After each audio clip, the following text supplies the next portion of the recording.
The conversation of strategy is going to be in the halls of Congress, no question about it. For more on that, let's go to Congressman John Garamendi of California. He sits on the House Armed Services Committee. Congressman, good to have you with us this morning. Always, Ed. Strategy, or is it working? How do we know if it's working? It's being, of course, put under the microscope pretty closely right now by the critics. Well, certainly there are plenty of critics out there, but the reality is we've had a strategy for some time now, and it involves developing a coalition. A lot of the countries in the Middle East have to be involved. Rebuild Iraq. Turkey's involved. The Kurds are involved. We need to make sure that Saudi Arabia and Jordan, all of these countries have a common enemy, and it's called ISIL or ISIS. And that enemy can only be taken out by the local countries in that area determined to do it. We need to provide the support. We need to provide the necessary intelligence. Obviously, we're providing a lot of air power, all to the good. We don't need troops on the ground to do that. If we did that, as the president said, it would be a negative. It would probably make the situation worse because now they would have the crusaders coming in once again into the Middle East. How do you think the president did in his press conference yesterday at the G20?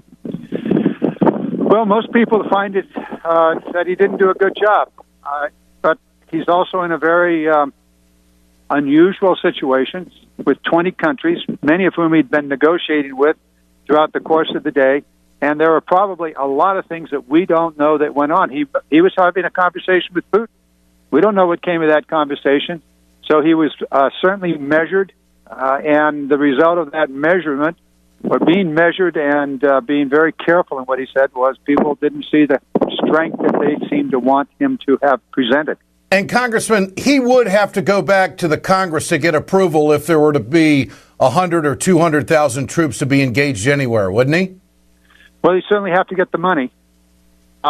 This is one of the ongoing problems, is that Congress has not declared war. We have a constitutional obligation to declare war.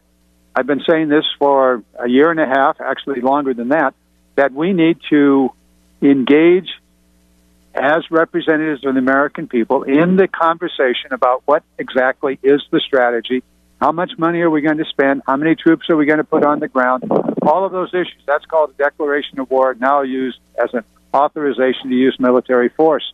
We haven't done that. But the president has been very clear. He's actually asked Congress for a authorization to use military force, and it simply has died. The Republicans refused to even debate the issue in the House of Representatives. So on one hand, they're out criticizing the president's strategy. On the other hand, they're handcuffing him in the halls of Congress. Exactly right.